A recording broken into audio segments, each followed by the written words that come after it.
What's up, y'all? Welcome back. Welcome back. Today, I have 5 nonfiction book reviews. Let's get into it. Okay, so let's just get into it. I listened to one of these on audio, and then I have 4 physicals that I read. So first, I'll start with the audio. So I don't forget, y'all. I'll make a little sticky note. So look, I got a stack of the physicals and then I got a little sticky. Anyways, for the audio, I listened to Positive Obsession, The Life and Times of Octavia E. Butler by Susana M. Morris.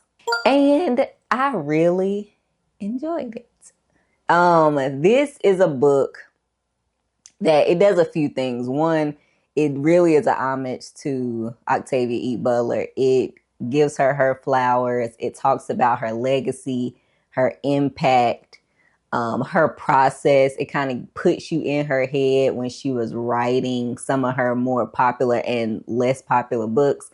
It goes through her journey of becoming an author, how she wanted to write as a little girl. You really get a good picture of like who she was as a person, you know, using her journal entries and stuff like that. You get to see who she was for real. You get to see like what she thought about her mother, what she thought about the times that she was living in, what she was passionate about, what she cared about.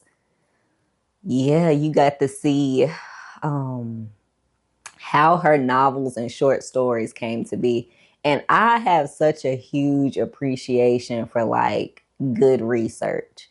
And that's exactly what Octavia E. Butler did. She was very much like research heavy before she wrote a novel or a short story to really like capture the essence and the feel of whatever it was that she was trying to portray. And I feel like you can kind of see that in her works. One thing about this though, I've read Parable of the Sower, I've read Kindred, but that's it. So I haven't read Blood Child, Parable of the Talents, Wild Seed yet. This book, while it was great, it was informative, well researched, it had a lot of spoilers in it. So I'm thinking about Kindred, for example. She pretty much told the entire plot of the book. Like every like highlight of the book, every spoiler was pretty much told. You can still read Kindred and enjoy it, but this did spoil Kindred and Parable of the Sower. And to me, Blood Child and Parable of the Talents and Wild Seed, you know, but I'm still gonna read at least Wild Seed for sure and Parable of the Talents. But I already know, you know, what it's about and some stuff like that. But anyways, if you don't care about that, I would say you can read this first. But if you do care and you don't like spoilers, it's full of spoilers. But really, it's like showing an appreciation for Octavia E. Butler's life and her impact and the generations after her that benefit from her legacy and things like that. The good thing about this book is I pretty much knew nothing about Octavia E. Butler outside of the couple of novels that I read. Like I didn't know anything about her life. I didn't know anything about anything except pretty much the era that she was born in. I knew she was a baby boomer. That's it. That's pretty much all I knew. And then I knew what the, you know, times were, the political times, the social landscape and stuff like that. But I didn't know anything about her specifically until I read this book. I learned that she was neurodivergent. She self-diagnosed herself. She was self-diagnosed as dyslexic. She considered herself a slow reader and a slow writer. And she was passionate. You know, I think one of her guiding principles, which comes up over and over in this book, is that habit is more important than inspiration and talent. She was a big proponent of consistently writing every day, writing about everything you see, just doing it. Like you can't say you're a writer if you don't write. Over feeling inspired, over having like this over the top talent, like literally just showing up every day and doing it. And so, you know, I got a deep respect for that. So yeah. Another thing that this book made me think about is like how much of ourselves show up in our work. like when we're passionate about something, how much of who we are shows up in that. In Octavia's situation, her passions, her fears, her idea of what the future United States would look like, even like the world, showed up in essentially every one of her books. Like her thoughts about the political landscape, her hate towards Reagan, like it all kind of showed up in her book. Her passion for like environmentalism and just so many other things, her feminism, her insert whatever there, it showed up in her work. And it didn't even have to be like, it just made me think, even if like she was a science fiction author primarily, she did have fantasy and stuff like that, but primarily she was a Black science fiction author. Yet so much of her like values and who she is showed up in that work. So it made me think about myself and y'all and just people in general, like how much shows up in our work of ourselves. So that was cool to think about. Octavia said, to be remembered long after your death is to inevitably be lied about. And so I really like that the author used her journal writings, her almost diary entries, to be able to put us in her frame of mind, to be able to like be as true to who she is. Use her writings, her essays, her interpersonal thoughts to be able to convey a broader picture of who she is. And then, you know, the fact that she has a legacy big enough that matters is so cool. I always think about like, I've never, you know, did anything on this scale, but I think about like if somebody like after I pass was to write a book about me, what would it say?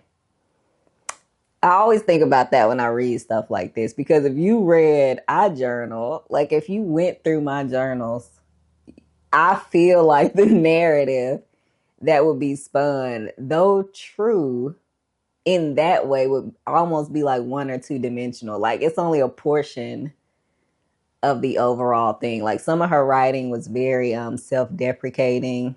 It kind of showed that she did have imposter syndrome, that she did struggle with like loneliness or like that urge for connection, romantic connection.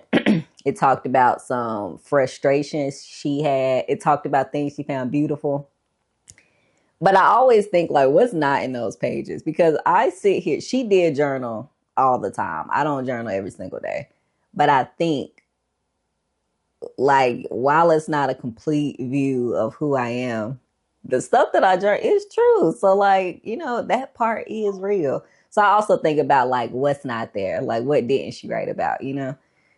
But yeah. Another thing this book made me think of is like the people that came. And I say this like in so many books that I read, because every time this theme comes up, it like sticks to me. And it's the people that came before us that had to endure stuff we don't have to, so that we can have the life we have. Like in the case of Octavia, we're talking about her mom and her ancestors, but her mom doing jobs that Octavia thought was, you know, demeaning at the time as a youth, demeaning and, you know, small and insignificant. That put food on the table, for one. For two, she didn't have to do that. You didn't have to drop out of school at a certain age to do this. And then like just coming to that realization when you get older. I say this often, but I think about the people in my life, my sister, my auntie, you know, like who just, they did things that I didn't have to do so that I can, you know, stand on their shoulders essentially and do other stuff. So I just think about that, like, you know, a nod to like the people that boosted you up, moving you a little bit further, just an inch further, so that you can move in an inch further. You know what I mean? Another thing I liked about this book is Octavia wrote what she wanted to.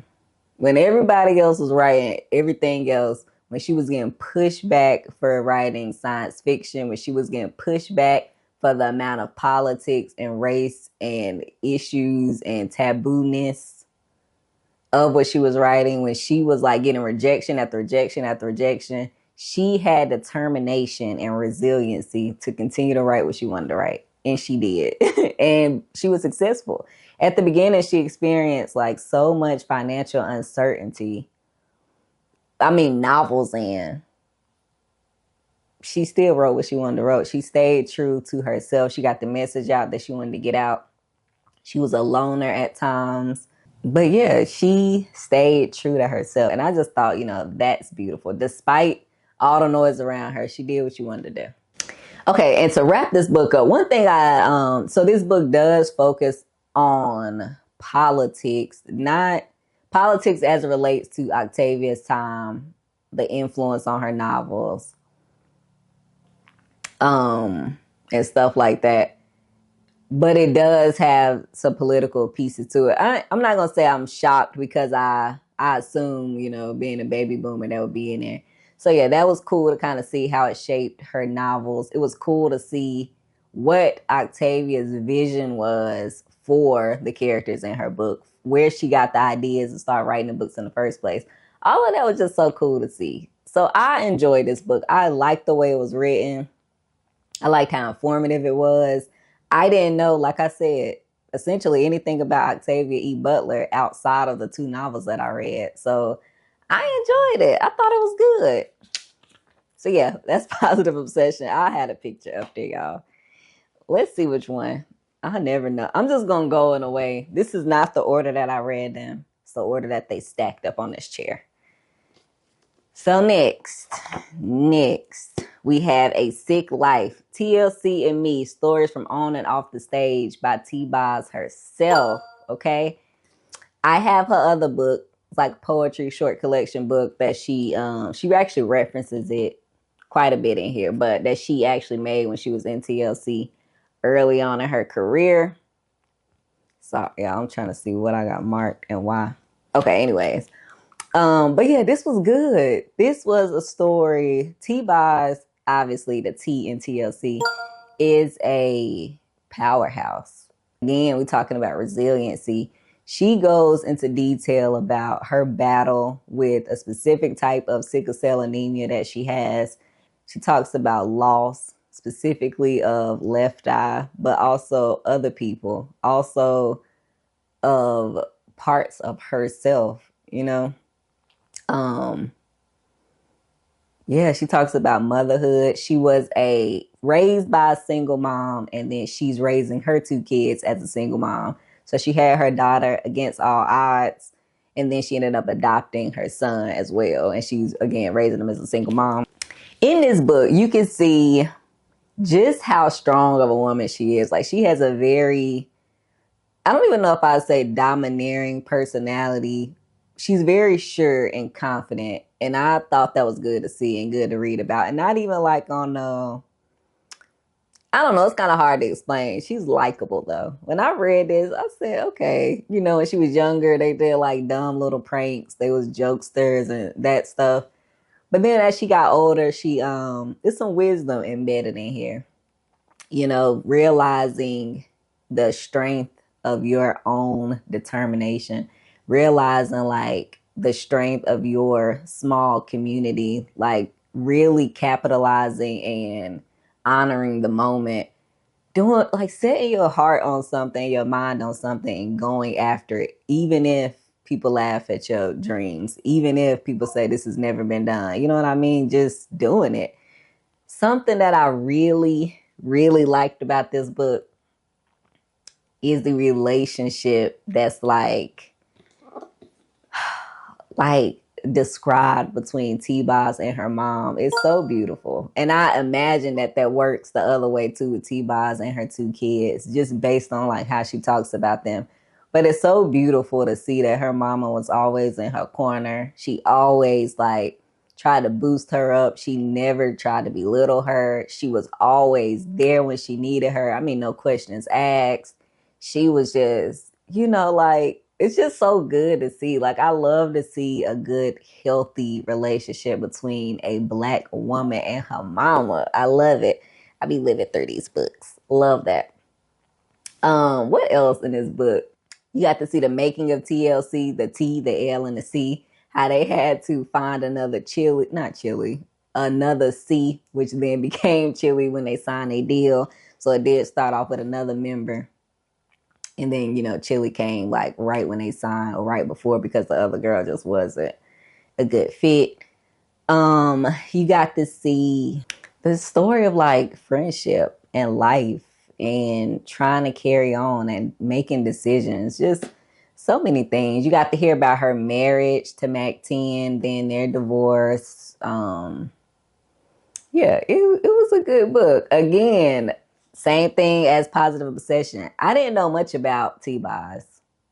I truly did. Oh, another thing I learned from this, which I didn't know, she was one of the producers of the movie ATL with T.I., Lauren London, Nunu. And Lauren London was loosely based on her. Like, I didn't know that at all. So I was like, dang, that's crazy. So she was talking about that a little bit at the end of the book and the making of ATL. It wasn't like in depth, but it was just, a highlight of it. And I didn't know that. I don't watch ATL so many times. I didn't know that.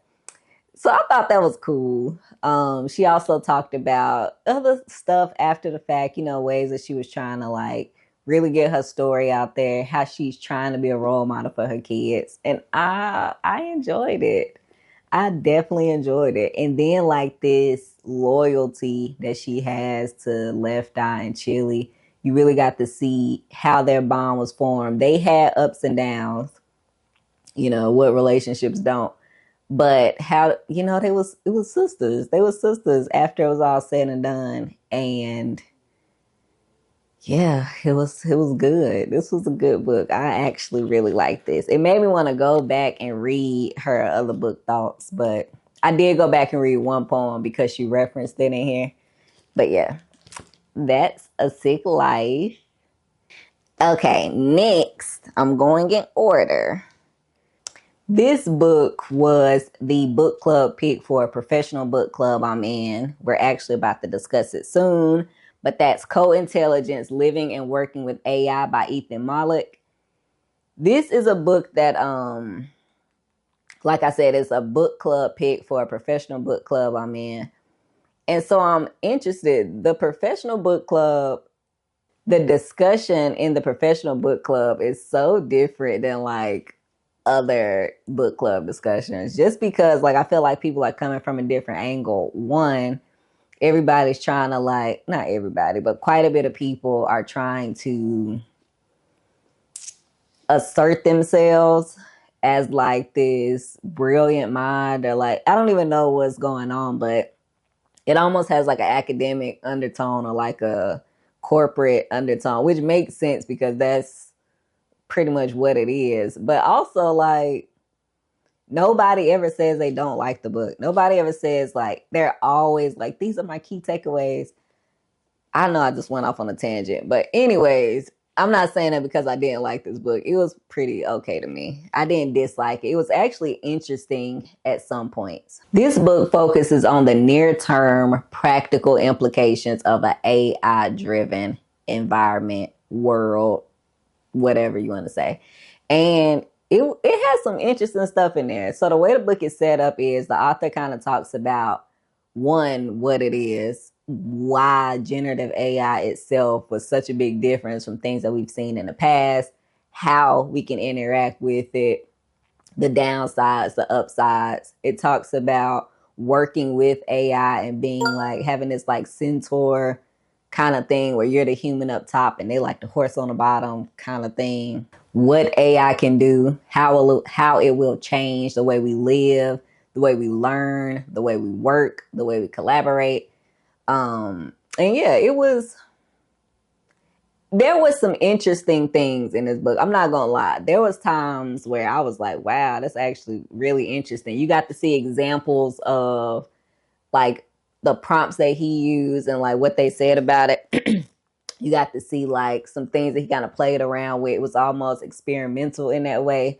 Very cool to see that. You got to get a history of a lot of portions surrounding AI and kind of see like how it's evolved, the people involved. You kind of got to get a good idea about that. I found this very interesting. Even though there were some takeaways I didn't fully agree with, I still found it interesting. And Yeah, it was interesting. It talks heavily about AI ethics and the legality of it. One thing I found interesting was when they talked about like pirating of materials and copyright infringement and things like that, and how the current state versus how it will change. And it kind of gave a good panned out view of where we are now, likely scenarios for the future. It gave like 2, 3, or 4 examples of what could be based on what's less likely and most likely, and things like that. And then, yeah. There was a quote in there I really liked that said, we tend to overestimate the effect of technology in the short run and underestimate the effects in the long run. And that pretty much captures the essence of this. So like, while you might be thinking about the short-term implications of integrating AI into like your daily life or the government or the world or whatever it is, that's, while interesting, I feel like it pales in comparison to the long-term effects. So yeah, it was pretty good. Would I have read this? I highlighted a lot. Oh yeah, I did like that. Another thing I liked about this is it talked about who benefits most from like certain levels of AI. So it can be broken up into different portions, but the people who had the least amount of talent, like in certain experiments or control groups, they stood to benefit the most from these certain types of generative AI. Like they stood to have the greatest increase in the versus like subject matter experts in it. It talked about AI taking and passing and failing certain like standardized tests. And it talked about like the need and the role of expertise, human expertise in the grand scheme of things, how it's needed, but it's kind of going to shift somewhat. But yeah. And I got so much highlighted, really, because I know like I need talking points for the meeting. But would I have read this if it wasn't like a book club pick for that book club? Yes, I think I would have. Because I still think it's interesting and it's something I still want to talk about like at work. So yeah, they are trained on our cultural history and reinforcement learning from humans align them to their goals. They carry our biases and are created out of a complex mix of idealism, entrepreneurial spirit, and yes, exploitation of the work and labor of others. Yeah, the inherent bias of AI, even though you think, this made me think about a few months ago, I read Weapons of Math Destruction, where they talked about big data and certain like algorithms being, you look at it and think that it removes the biases because it's, math and algorithmic, but really it's inherited. Like they were programmed by humans and certain types of data based on certain social things, certain environmental things. So you still can't say like it's non-biased. The bias is, y'all, I just recorded this whole video and my camera just stopped recording. I don't even know the last thing that I said about this book. Slightly annoyed. But anyways, let's just move on. What I was saying about this book. Again, I don't know what I was saying. But let me just wrap up what I was saying about this book. Would I read this if I didn't have to read it for a book club? Yes. I still think it was really interesting. I still liked certain parts of it. I liked the things, like the issues that I highlighted. I didn't agree with all the takeaways, but I did find quite a bit interesting, especially the parts about the history of AI and the developers and what it means for the future. Not necessarily the short-term implications, but the long-term effects. So I still think it was good. That's that. Okay. I still can't believe I recorded this whole video, y'all. Whoo, child. Anyways, this next book, this is my least favorite book from the ones that I'm going to review today. It still was good, but it was just boring at times. It had like highs where I'm like, man, this is so interesting. But then it had these like parts that you just had to like trudge through. That's The Field of Blood, Violence in Congress, and the Road to Civil War by Joanne Freeman. This book, look at them. That's what this is about. They took fight for your rights quite literally. This is a book that pretty much details, highlights, goes over the more than 70 physical violence incidents in the House of Congress between 1830 leading up to Civil War. They was in there throwing down, like in chambers, on nearby fields, didn't matter. They were taking fight for your rights quite literally serious. But you know what? During this time, these acts and Congress and politicians during this time, they really did embody like the spirit of America at that time, where it was just violent, you know? So they was doing what they did. They was throwing down, and people didn't bat an eye. They did not care. Truly wild. I did not know about, I think one of these incidents, I feel like I've seen like a reference to it here or there. I didn't know about these. I didn't know they was in there doing all that. So that's what made this interesting. I almost wish that I could have got like an introduction and then boom, one, this is the first incident, second incident, third, but like in novel form and format within a conclusion at the end, because I just feel like parts of this read like a textbook, which still it was interesting because I didn't know about this stuff. It was very interesting. But at the same time, it was very boring at times. So interesting enough to where I'm like, yes, I'm glad I read it. I knew none of this. These people, I knew none of this. I just wish it was told more narratively at certain times. Either like be very precise in what you're saying if you're not gonna like have this narrative, or jump full into a narrative, because it just seemed like it was kind of dragging at certain points. It's definitely a history book, but it read like a history textbook, but still interesting. And I'm not even talking junk. I read textbooks, so I'm not even talking junk. I'm just saying it was boring at times, but very interesting too. Look at that. I just can't get over this. These people was out there acting a fool. But yeah, that's Field of Blood. Lastly, I wish I could remember what I said the last time I recorded this, because I feel like it really captured how I really felt. I'm going to try.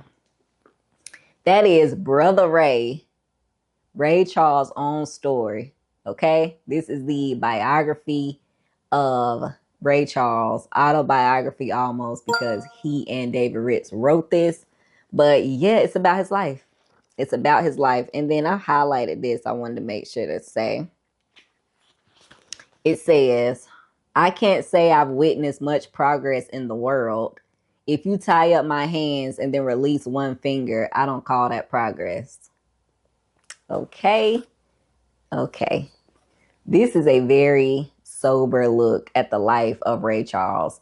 I'm assuming because you're watching my page, you know who Ray Charles is, but you might not. Ray Charles is an American musician. He is very talented, multi-talented, multifaceted. He was born seeing, but as a youth, he became blind. And it goes over his journey of losing his sight, moving around, dealing with everything that involves. And then at the age of like his teenage years, really having a passion for music and following that passion. This goes over like the history of music in a lot of ways. He really like pays tribute to the people, the musicians that influenced his sound, and then those who he influenced. So I thought it was really cool. You really got like a good snapshot of music during his time.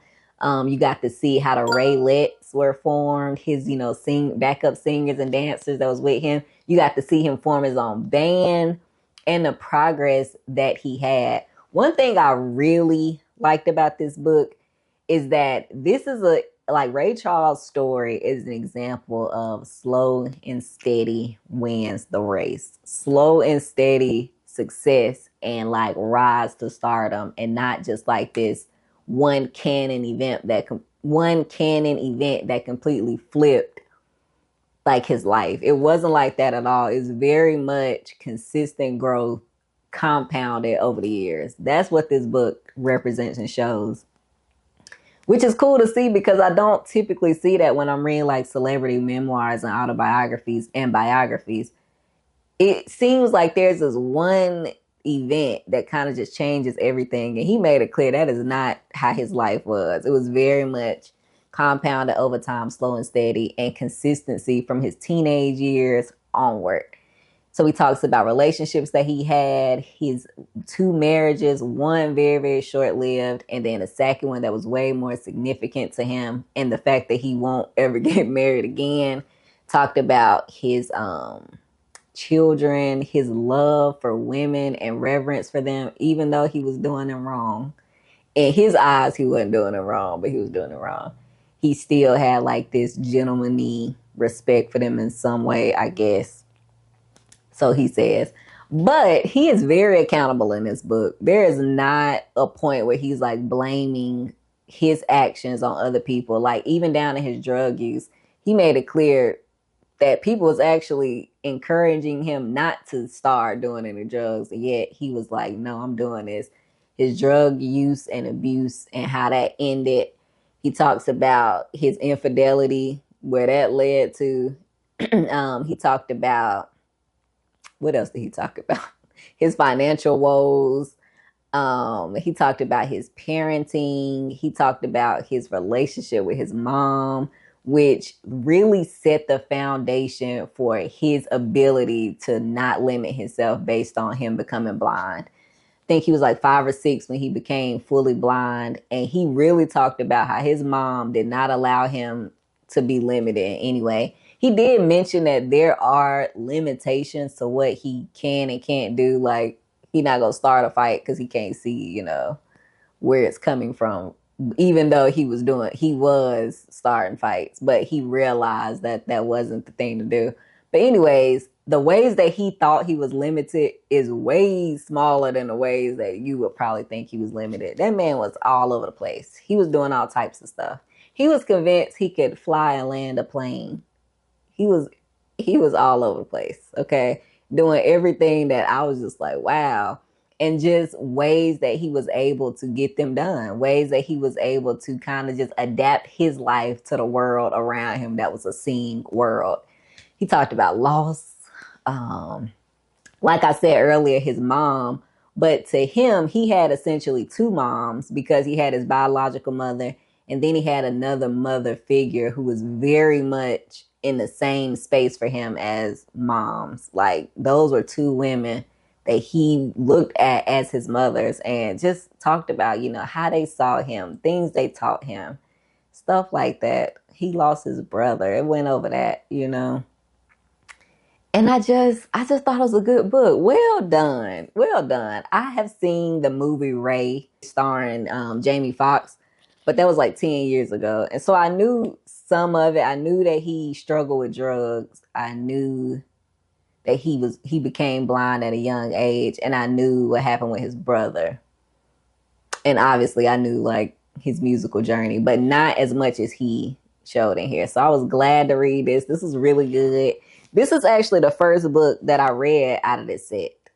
So yeah, very good. I enjoyed it. It's a very sober look at his life. Like I said, no sugarcoating it. Very clear.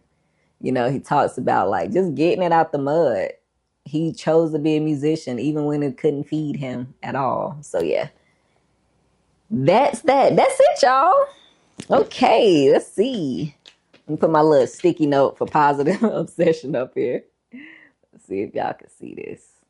Okay, that's it, y'all. Let me know if you've read any of these, if you want to read any of these, what you think about these. And I'm going to see y'all on the next one.